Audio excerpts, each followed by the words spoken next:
በቴክኖሎጂው የሥራ ዘርፍ ውስጥ የሚታወቁ የተለያዩ ግለሰቦች አርቲፊሻል ኢንተለጀንስ በሰው ልጆች የፈጠራ ታሪክ ውስጥ ከኤሌክትሪክና እሳት የበለጠ እጅግ በጣም ጠቃሚ ነገር እንደሆነ ያነሳሉ።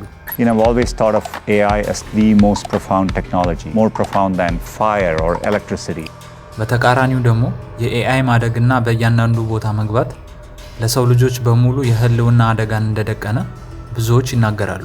Artificial intelligence may kill us first. The risk that could lead to the extinction of humans. AI is a fundamental existential risk for human civilization. How do we know we can keep control?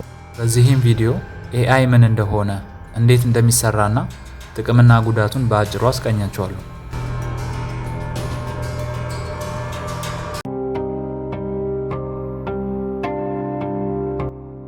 በመጀመሪያ አርቲፊሻል ኢንተለጀንስ ወይም በአማርኛው ሰው ሰራሽ ብቃት በመባል የሚጠራውን የቴክኖሎጂ አይነት ምን ማለት እንደሆነ እንመልከት።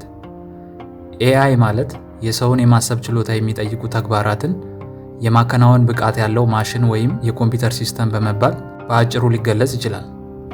ታዲያ ኤአይ እንዴት ነው የሚሰራው ካላችሁኝ፣ ማሽን ለርኒንግ በሚባል የአልጎሪዝም መንገድ ነው። በሌላ አገላለጽ እጅግ በጣም ብዙ መረጃዎችንና ዳታዎችን ለተዘጋጀው የኤአይ ሶፍትዌር የሰው ልጆች ይሰጡታል።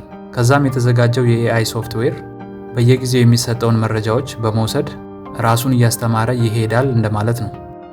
ከነዚህም ከተሰጡት መረጃዎች ተነስቶ የራሱን ውሳኔ ይሰጣል፣ ችግሮችን ይፈታል፣ ነገሮችን በፍጥነት ይረዳል፣ እንዲሁም ካለፈው መረጃ ተነስቶ ወደፊት ሊሆኑ የሚችሉ ነገሮችን ይናገራል። ይህንን በምሳሌ ለማስረዳት አንድ ውሻና ድመትን በትክክል መለየት የሚችል ኤአይ መስራት ብፈልግ በቅድሚያ በብዙ ሺህ የሚቆጠሩ የድመትና ውሻን ምስሎች እንዲሁም ቪዲዮዎች እየለየው ወደ ሶፍትዌሩ መስጠት ይኖርብኛል።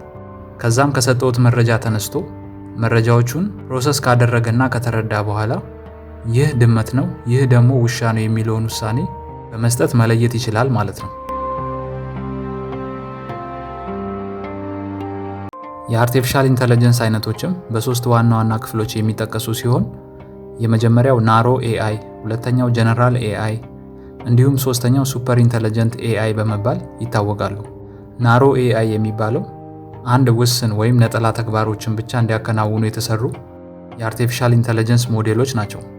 እንደ ምሳሌ ለመጥቀስም ቻት ጂፒቲ፣ ዲፕ ሲክ፣ ዲፕ ፌክ፣ ራሳቸውን የሚነዱ መኪኖች እና ሌሎች መሰል የኤአይ ሞዴሎች በናሮ ኤአይ ውስጥ ይጠቃለላሉ። ሁለተኛውና ጀነራል ኤአይ የሚባለው ደግሞ እንደ ናሮ ኤአይ ውስን ተግባሮችን የሚያከናውኑ ሳይሆን ከአንድ በላይ ተግባራትን ወይም ስራዎችን የማከናወን ብቃት እንዲኖረው ተደርጎ የሚሰሩ ሲሆን ከሰው ልጅ ጭንቅላት የማሰብ ችሎታ በበለጠ መልኩ ነገሮችን መረዳትና መፈጸም የሚችሉ የኤአይ ሞዴሎች ናቸው።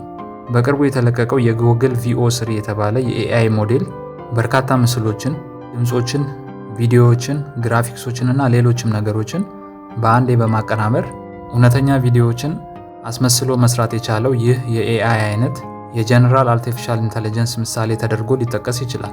እኔ ይሄን መሬት እድሜ ልዬን ነው የማውቀው። እያንዳንዱን የአፈር ቅንጣጻ፣ እያንዳንዱን ተክል አውቀዋለሁ።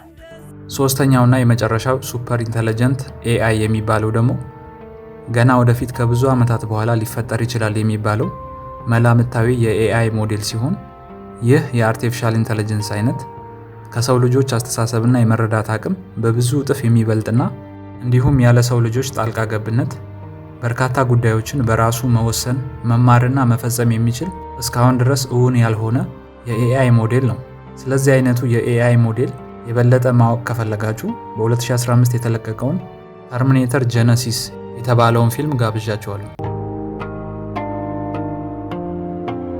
ታዲያ ይህ የአርቲፊሻል ኢንተለጀንስ ቴክኖሎጂ ለሰው ልጆች ምን አይነት ጥቅምና ጉዳቶችን ይዞ መጥቷል? ጥቅሞቹን ስንመለከት ድግግሞሽና አደጋ ያላቸውን የሥራ አይነቶች ማለትም እንደ መኪና መገጣጠሚያ፣ ቦምብ ማምከን፣ ስራዎችን በተሻለ ፍጥነትና ጥራት በመስራት ምርታማነትንና ውጤታማነትን በተለያዩ ፋብሪካዎችና ተቋማት በመጨመር የተሻሉ የውሳኔ ሐሳቦችን በማቅረብና ሌሎችን በርካታ ጥቅሞችን በመስጠት ዛሬ ላይ ሰዎችን እያገዘ ይገኛል። ይህም ቪዲዮ በተለቀቀበት ጊዜ የአውሮፓዊቷ ሀገር አልቤኒያ መንግስት በታሪክ ለመጀመሪያ ጊዜ አርቲፊሻል ኢንተለጀንስን የሀገሪቱ የግዢ ሚኒስትር አድርጎ ሾሟል። ጉዳቱስ ምንድነው ካላችሁኝ፣ በተለያዩ የሥራ ዘርፍ ውስጥ ተሰማርተው የሚገኙ ሰዎች ስራቸው አውቶሜትድ እየሆነ ሲመጣ ወይም በአርቲፊሻል ኢንተለጀንስ ሲተካ በርካታ ሰዎች ከስራ እንዲፈናቀሉ ያደርጋል። ያልተደረገና ያልተፈጠረ ነገሮች እንደተፈጠሩ በማድረግ እንዲሁም የሰዎችን ምስልና ድምፅ አስመስሎ በመስራት የተሳሳተ መልእክት ያስተላልፋል።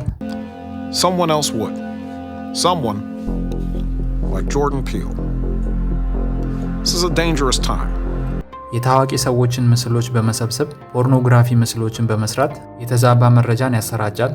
የሰው ልጅ ከጭንቅላቱ ይልቅ በቴክኖሎጂ ላይ ያለውን ጥገኝነት እንዲጨምር ማድረግ ዋና ዋናዎቹ የኤአይ መዘዞች ናቸው።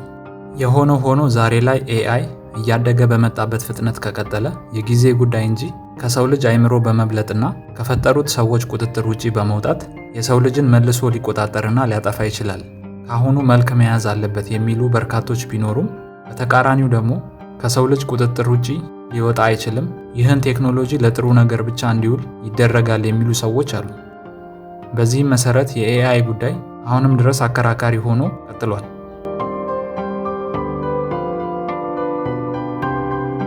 በመጨረሻም ከዚህ ቪዲዮ መረጃና እውቀት እንዳገኛችሁ ተስፋ እያደረኩ በቀጣይ በሌላ ቪዲዮ እስክንገናኝ ድረስ ይመቻችሁ።